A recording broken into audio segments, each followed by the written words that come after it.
Hi there, I'm Jules Scheele, and I'm here today to talk to you about zines and zine making. Usually I would do a workshop about this where I would help you and guide you through making your own zine, but since this year is so different, I've turned it more into a talk and a presentation. And I'm going to talk you through the history of zines and zine making a little bit, show you some examples, give you some guides, and then kind of give you some guides on how to make like your own little mini zine from just like folding a piece of A4 paper. And I will also link you to the guides so you don't have to feel rushed while you're watching this, that you need to fold along or anything like that. So you can just kind of watch and then go to the link and then make a zine in your own time if you want to do that. So yeah, if we can start the screen share for the presentation. Cool. So zines. Some of you might already know this if you have an interest in zines, but I will still start at the beginning. A zine is basically a small circulation self-published pamphlet or magazine, which is known especially for being very big in like punk DIY culture, like do-it-yourself culture. It's most commonly reproduced by photocopier, stapled together. And it's usually a term that's defined by having a circulation of up to, or well, fewer than 1,000 copies. The term was coined in 1940 by Russ Chauvineau, who made science fiction fanzines. So that's really where it comes from. So kind of self-published little pamphlets where people would write basically fan fiction. Or just write their own stories and kind of circulate them amongst kind of their friends and other fans through post boxes, etc. Zines then in the late 70s became like really, really huge in the kind of punk music scene.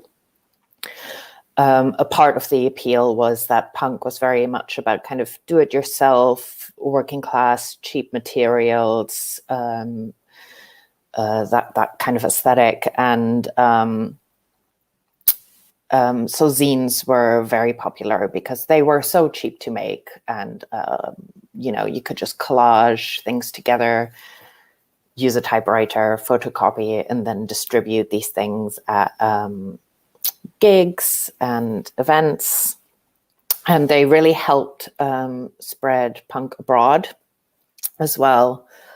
This is one of the most popular zines. It's called Sniffing Glue, and it was produced by Deptford punk Mark Perry. It ran for only 12 issues, and he produced the first issue immediately after the London debut of the Ramones concert. So here's one of the first ones there.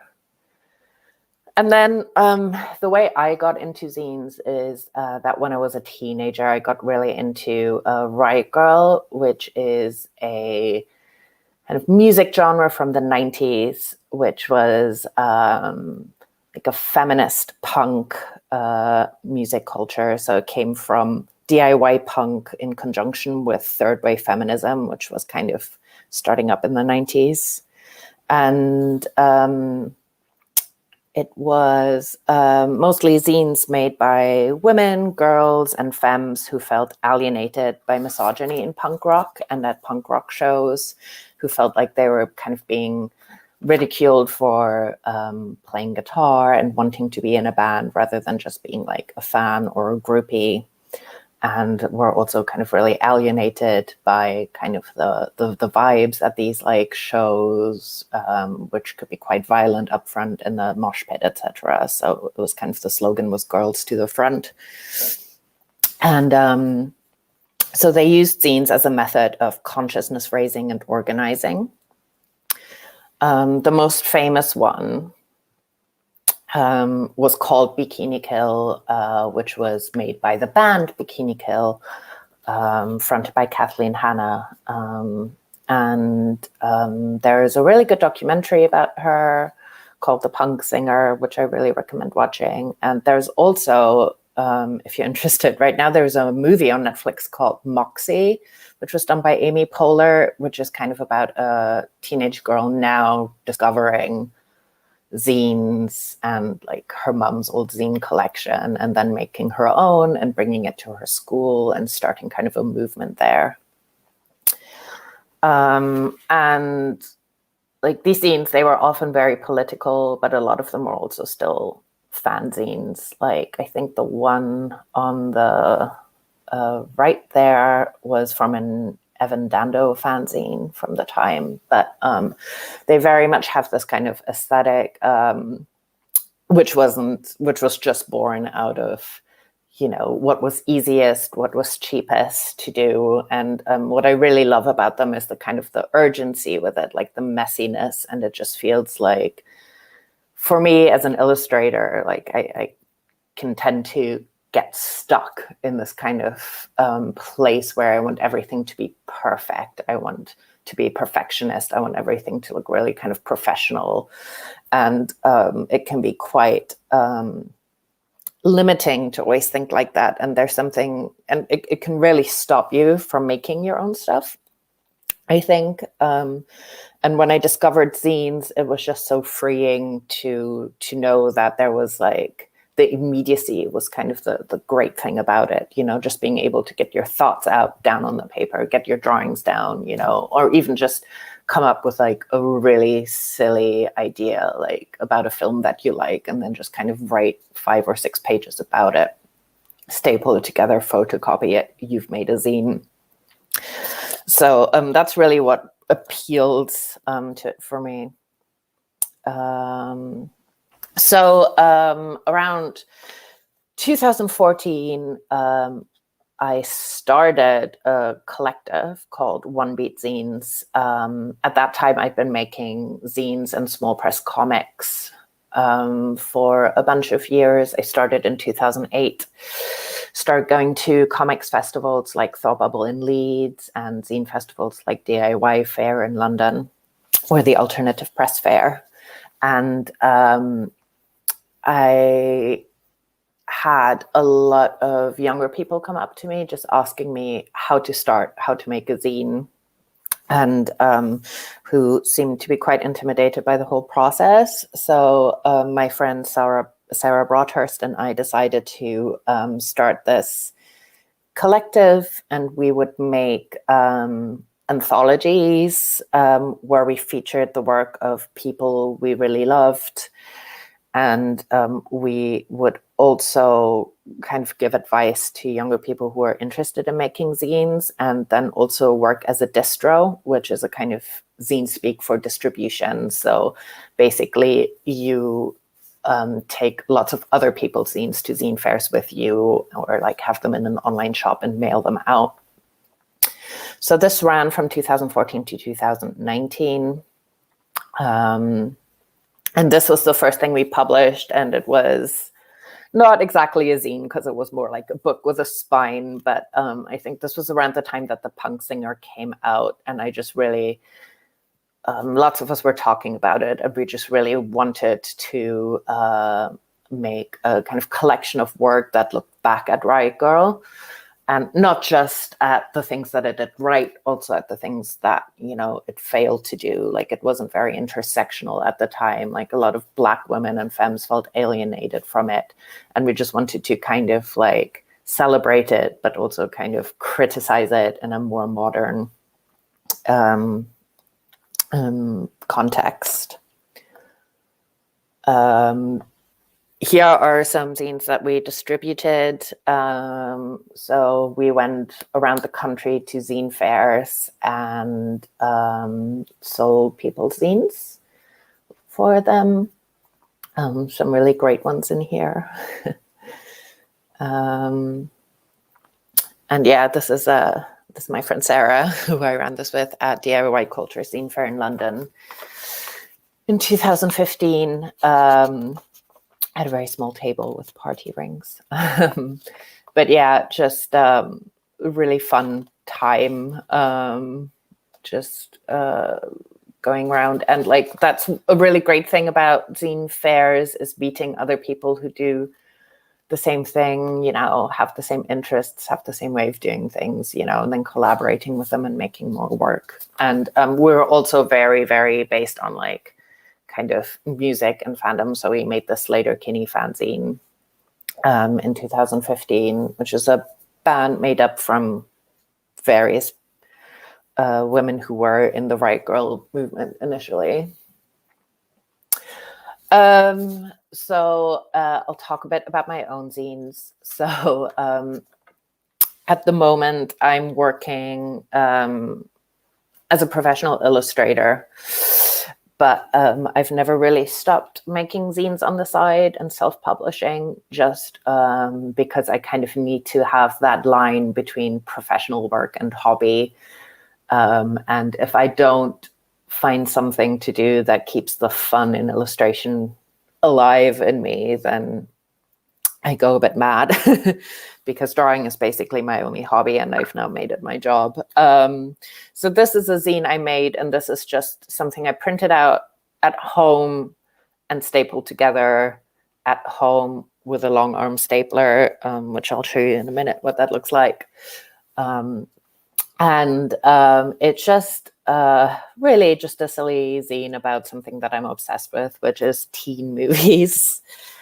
And I just put this thing together that was just like a mixture of kind of illustrations for my favorite teen films. And because I'd written this kind of autobiographical collection of illustrations that was about like my own very sad high school experience, and I kind of really liked the juxtaposition of that, and like it explained to me why I love teen movies so much, because they were these really vibrant world where even if there was lots of like antagonists and everything, it just felt very alive. And for me, my high school experience felt quite quiet and lonely and suffocating. So I used the zine to kind of work out that contrast. This is a zine I made quite recently. It's about music, like a lot of my zines are really. And with this one, I was using risograph for the first time, which is a kind of, it's a process of printing that gives you this really, really nice texture. You can only do it with really limited colors, which was a nice challenge. And there's a printing studio in Edinburgh called Out of the Blueprint, who kind of guide you through how to set up risograph prints, and they're really fun to work with, actually. And this was really fun because usually I work digitally, so this was a bit of a challenge for me. And it was literally just like I made like a mixtape, like a playlist, and illustrated every song in it. And otherwise, I draw autobiocomics.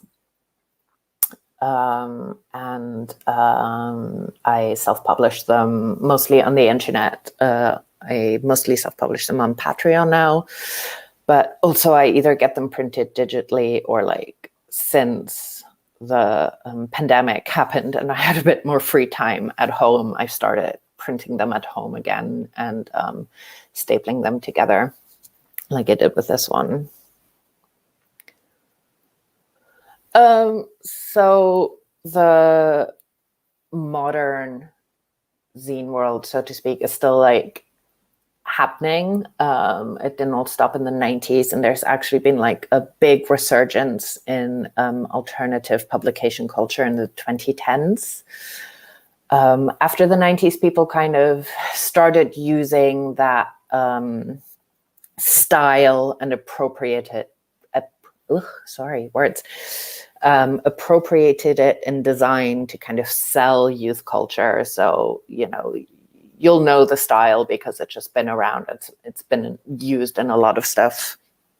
And it became like pretty not trendy for a while. But then like, yeah, mid to late noughties, I would say, to the early 2010s, it really started taking off again with people like taking control of their own way of publishing things, and zine fairs started kind of happening again, like a lot in the States, a lot around the UK, and there's a kind of return to grassroots organizing as well.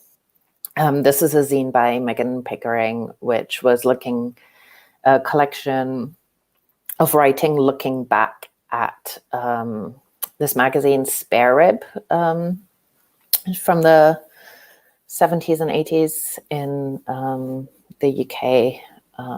And she's kind of comparing all the kind of political stuff that happened at the time to now, and like how important having magazines like that still is, and how sad it is that there just aren't many of those anymore.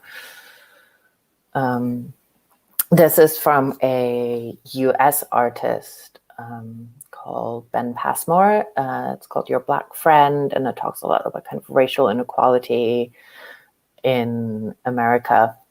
And that's one of those things where zines become really popular for people who are marginalized, queer people, you know, people of ethnic minorities, because it is difficult to access space in publishing.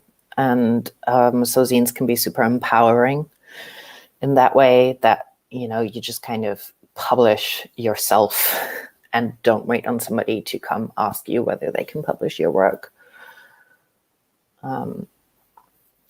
There's been a lot of popularity of zines has come, I think, as well from like a lot of art students, art schools, like people really like the design aspects of it and kind of play around with it. So I wanted to show you one that was kind of more arty, more designed, polyester. It's a very good zine.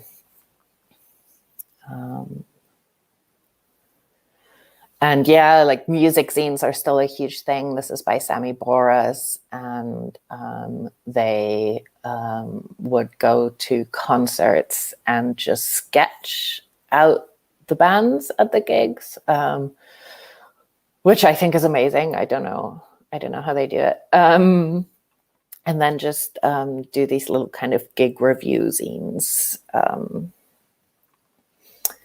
I wanted to show this one as well because they did a really nice thing with like the bit of red cardboard in the front there. That's, I don't know if you can see it that well there, but it's like this bit of red cardboard inserted just behind the cover, which gives it like a nice little pop of color. So there's like lots of nice things you can do when you staple things together yourself, like experiment with different shapes and materials throughout the zine. You know, it doesn't always have to be just like A4 sheets of paper, printer paper. This is one that I really like. I wanted to show something that was like a bit more illustration-y, a bit more lyrical, you know, because I've shown you a lot of kind of very loud collaged things. by Lizzie Stewart, and they're just little poems with these lovely little watercolor illustrations. And this one also by Maria Stoyan, who's an Edinburgh illustrator, which is risographed as well, but like really simply done. And I really love these like little minimalist drawings a lot. And then just to go another way again, this is something I picked up somewhere at a zine fair, and I don't even remember who, what, or where. And I think they were giving it away for free with other purchases. But I also just wanted to show, like, you could just, you know, if you're just being lazy and you just want to do something or write something down, you could literally just fold up a piece of A4 paper like this and just write an essay on the back. So, you know, there's just lots of different ways you can get your stuff out there. And I think all of them are valid, to be honest. Okay, where are we now? So, 20 minutes in. This would usually be the part of the workshop where I would get you to like sit down and make your own zines. Of course, this is a bit complicated now because I can't see you and I can't like talk you through things individually. So what I'm going to do is just run you through this. And like I said, then just link you to it so you can make them in your own time. So really, I think for like the very simple thing that we're going to do, all you really need is a piece of paper, a cutting knife and scissors, and a ruler. If you want to do a A4 folded stapled zine, it's very good to have like a long arm stapler, which I will show you now. Looks like this. And you can just get these at a stationery store, usually like a Staples or something, quite easily. They're not that expensive and they're very useful. But let's move on about content first before we get to that. So yes, number one, it's about self-expression. So, you know, this is, I think, for a lot of people, zines really are just passion projects, like just kind of feeling that need to say something, that need to draw something, that need to kind of express yourself, and like having like an immediate way to kind of do that, and like having that really nice feeling of having produced something afterwards.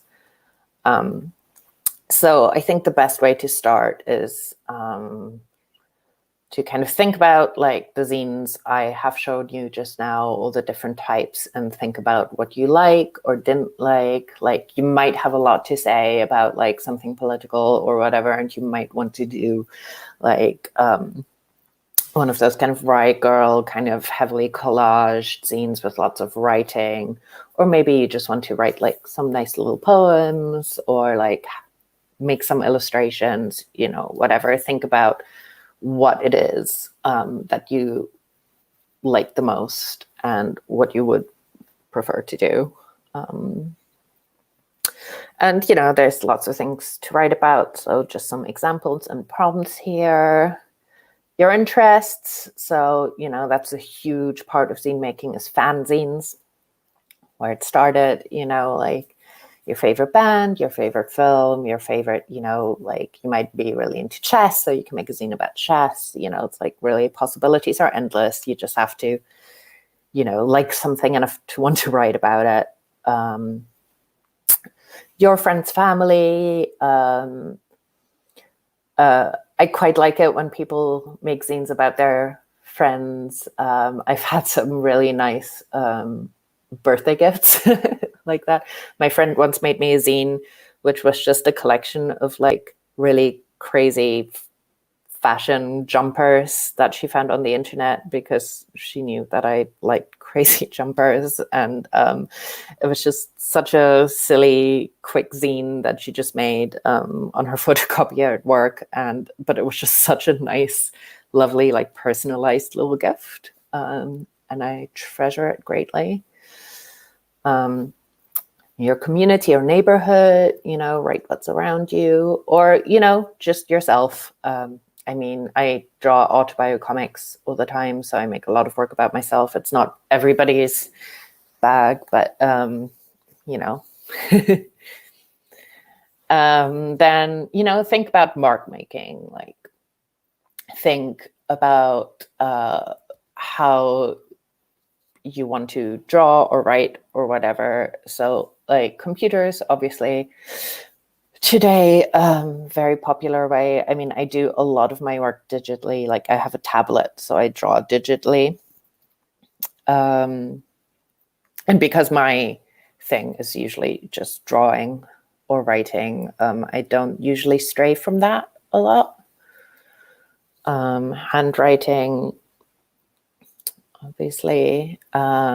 Stencils actually are really fun. I used some for that teen zine that I made just to give you like a bit of a difference of texture. Rubber stamps, a lot of people like make their own stamps or use stamps to kind of decorate around their writing. It's not on here, but obviously also like collage, layout tips. If you're photocopying just at your kind of like corner shop or whatever,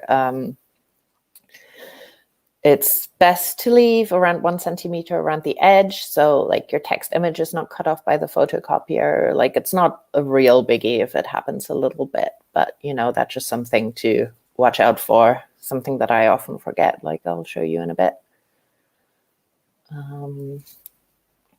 Yeah, and just, like obviously the immediacy is the fun of it, but also like if you do a bit of planning, so that you don't put text over something and that makes it like illegible. So these are just some things to keep in mind when you're getting going. So like the most common types of zines are the stapled A5 zine, which is just a bunch of A4 pages folded in half and then stapled. And then another really easy common one is just one that's been folded out of a single piece of paper. Now you can use an A3 or an A4 piece of paper. I used an A4 piece of paper for this one, so it's very small. Printing. So like, again, like the most common way of doing it is photocopying it,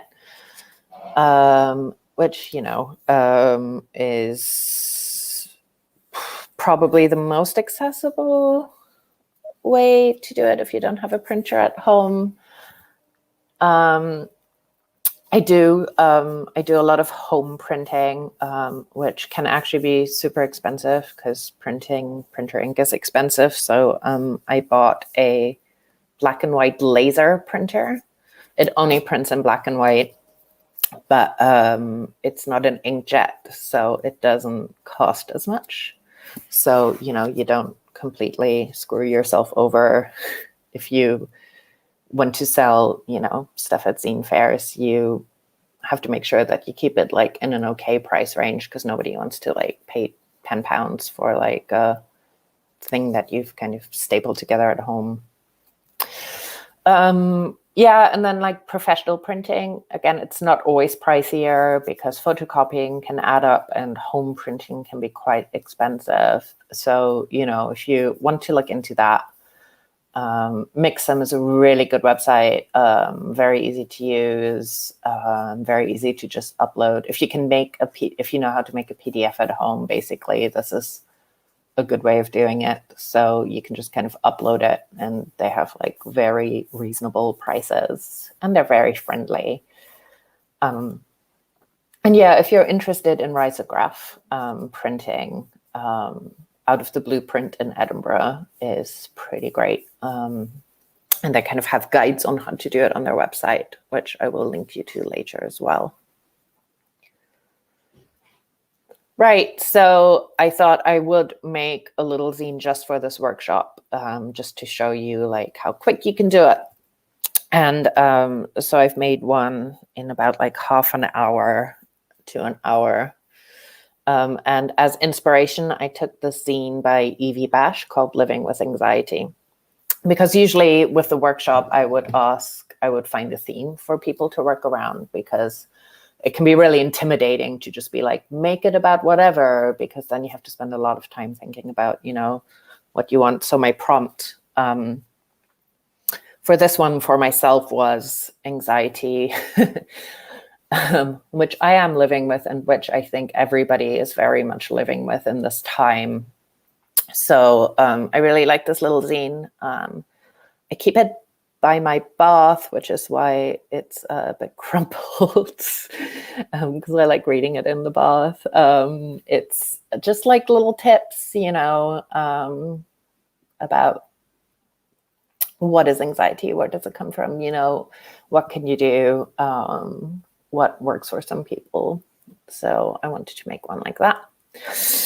And I was going to do it out of folding a single sheet zine. So this is one where you don't need a stapler or anything like that. You just need a cutting knife or some sharp scissors. Obviously be careful with those.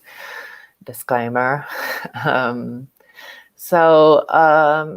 Yeah, I'm not going to ask you to fold along now, because that would just be extremely stressful for everyone. But I will link you to this guide later as well, so you can look at it and do one in your own home. But it's just like a really quick, easy way. And the nice thing about it is that it's double-sided as well. So like you can have like your zine there, but then when you unfold it, you can also put an illustration here, or like little secret messages or anything like that. So that's like a cute way to make a zine, I think. And now I can't fold it up again. Anyway. So, yeah, these are just the details of how to do it. It's a bit tricky at first to do like this part with pushing it together, but with practice, it becomes easier. Trust me, I've messed up a couple when I first started doing this. Here's just an example of one of these zines that I really like by the illustrator B. Muir. And this is from their series, Songs About Animals. And they're just very lovely, you know, very lovely illustrations. And they also do that thing where on the inside of it, it's an illustration. So yeah, this is just a picture of the one that I did within half an hour, and it's very silly, you know, it's not very deep, this one, but just to show you like how quick it can be. And it's just like little things that I do to relieve anxiety in these extremely trying times. The cover.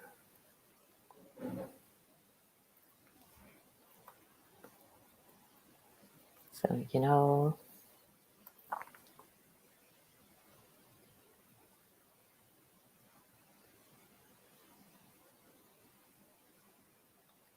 and that's it. So that was the talk, really, and I think I've done it quite quickly. So sorry about that. I tend to kind of speed up when I can't see an audience in front of me. But so, you know, just a kind of rough guide on how to get started, you know, a way to kind of inspire you and give you ideas. And yeah, that link right there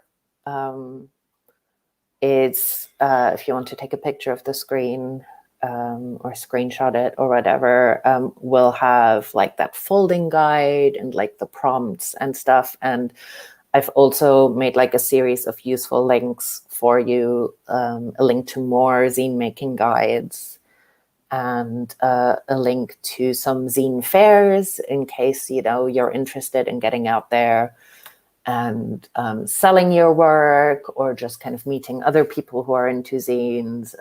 I think that's something that is really nice about it, is the kind of DIY zine community in the UK. It's just full of really lovely and interesting people. And, you know, and again, it's just something really nice to do, to work on with other people. You know, like it was really fun to do One Beat zines. We had to stop, unfortunately, because I moved to Glasgow, and then kind of work got in the way, as it so often does. But it was just a really nice time in my life. And that's the thing about zines, like the community of it is absolutely fantastic. So, you know, I've given you some links to zine fairs you can apply to. I mean, at the moment, everything's looking a bit sketchy with the pandemic and everything, but hopefully we can return to zine fairs at some point in the next year or two. And I've also given you some link to printers. And yep, that's it basically. So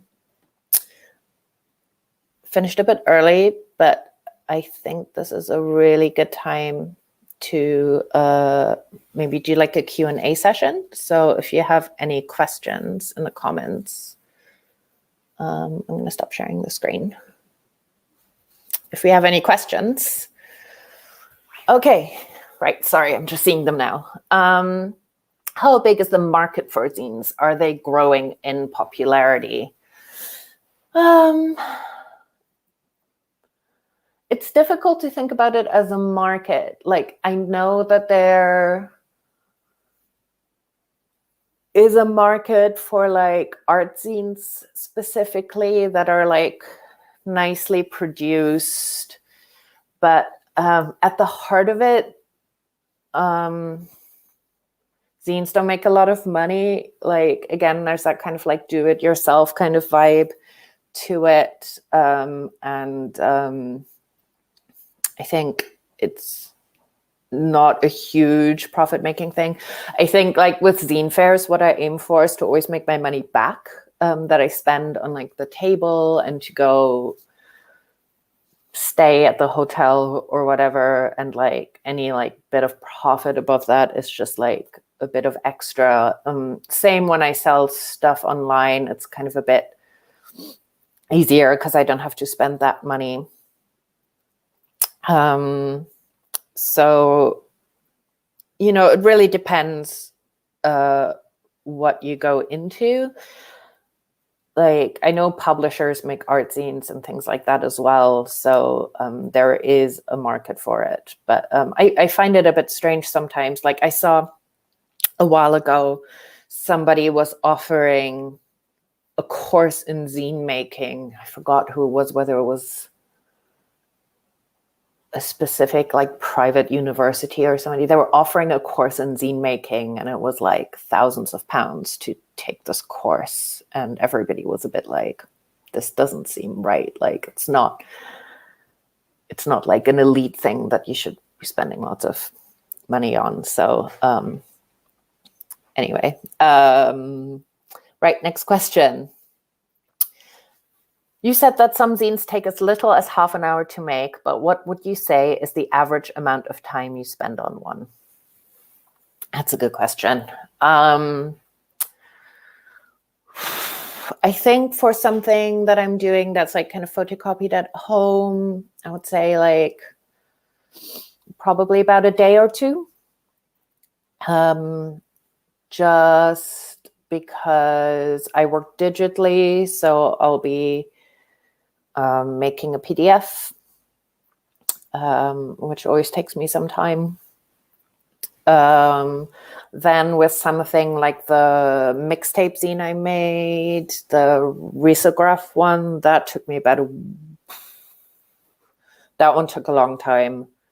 I think it took me about a week or so to do all the drawings. I'm trying to remember now because I always work on this stuff in between like work.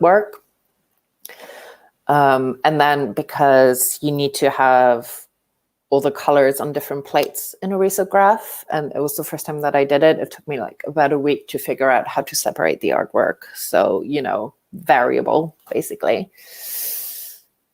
Are there any zine fairs you would recommend that we go to when we are able? Yes. So I really enjoy Glasgow Zine Fest. That's a really good one. It's running this year, but it's running online through the month of April.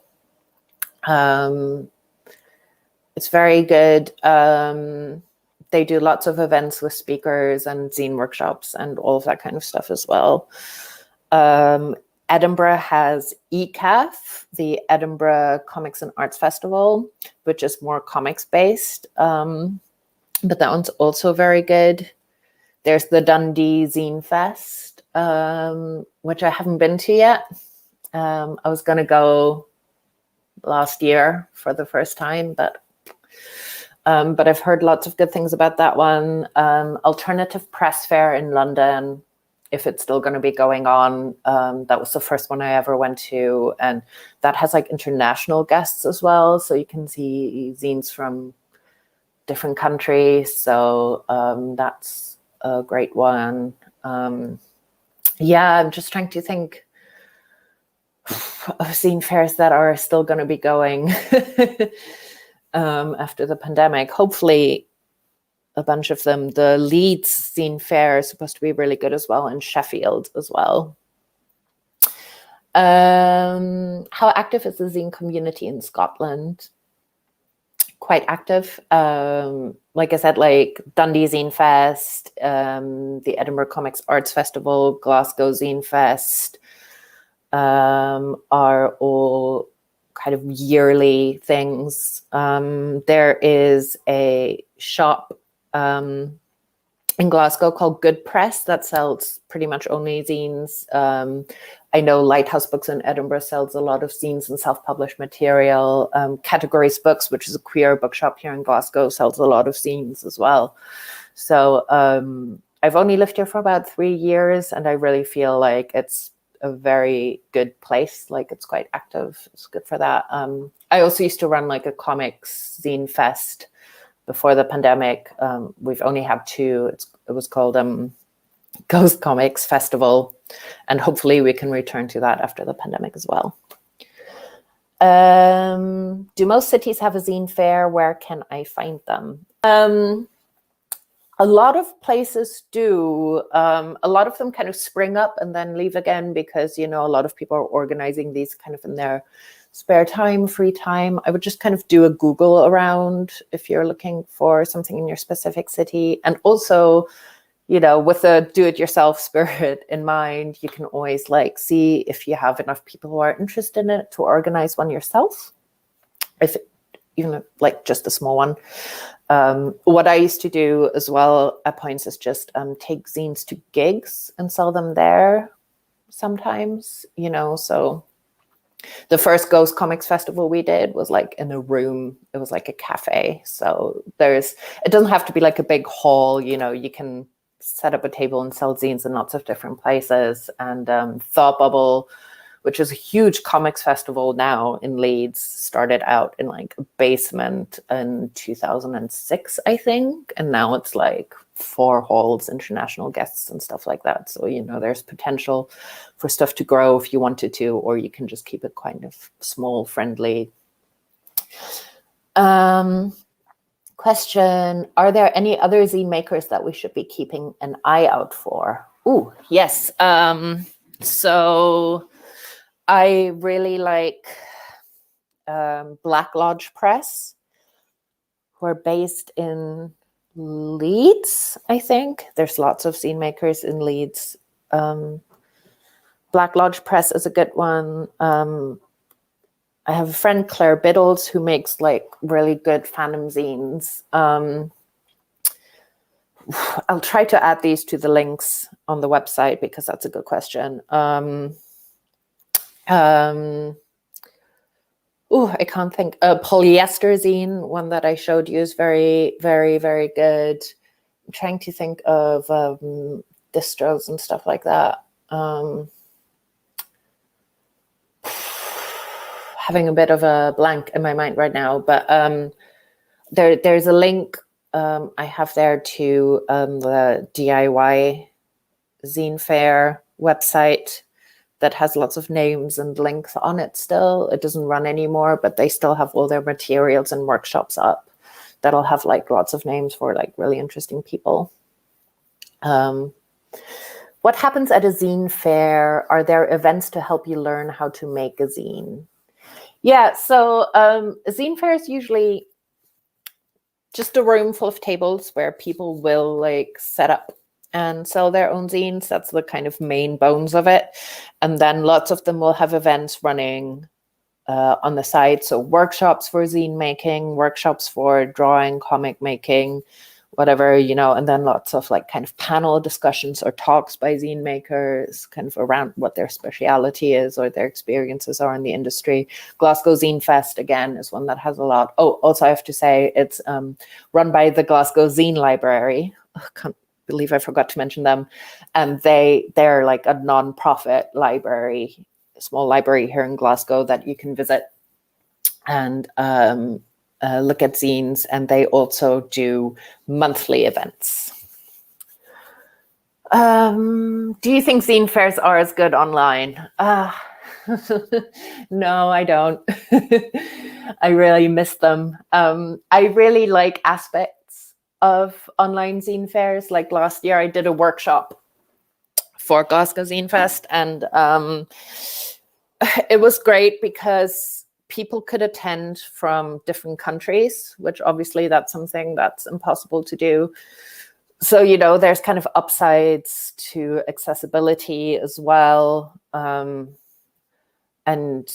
sometimes, you know, zine fairs can be quite crowded and noisy, and some people really kind of struggle with that. So for some people, perhaps like it's been better. Personally, I just really miss being in a room full of people and being able to wander, being able to take that break from my table and wandering around and like buying things. I really miss that as well. Are there any online zine groups? That's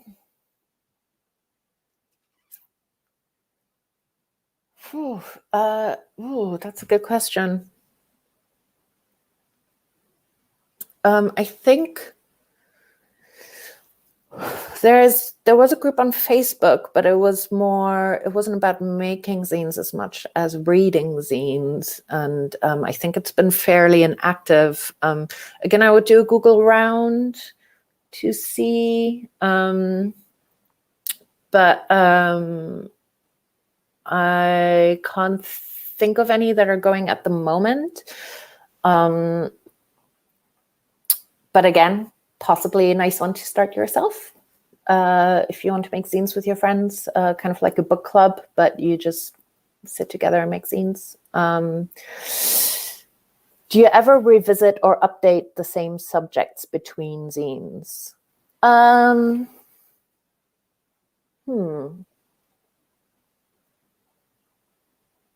Yes.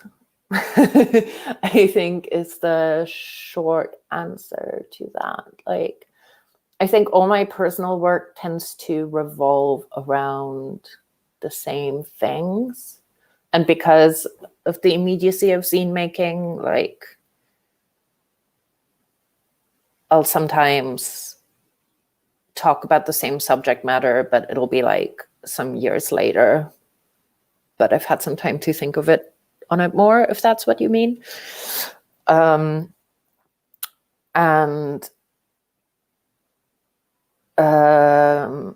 Yeah, but I think that's just something that I do generally in my personal work, is go through the same themes, just because when something obsesses me, I kind of, well, I tend to get upset. I tend to like hyper focus and obsess over certain themes. So, yes. Okay. That was the last question, I think, unless there are any more.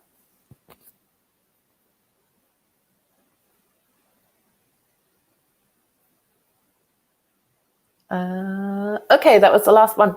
Cool. Thank you, Harvey.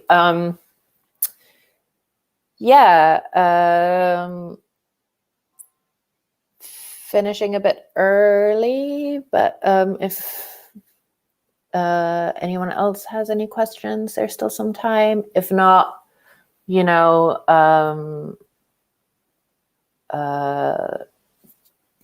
feel free to go to the link, feel free to download all the images and look at all the links there. I'll try to update the links a bit further later today, so check back as well with some more links to other people who make zines.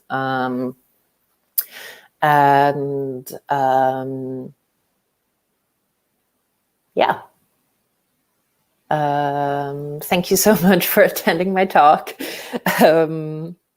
Sorry if I went through everything a bit quick, but it was very lovely to be able to talk to you. And on my website, there's links to my social media and everything. So if you make a zine after this, please feel free to like tweet at me and show it to me, and I'll retweet you because I want to see what all of you make. So yeah, that's it. Thank you so much. Just gonna wait.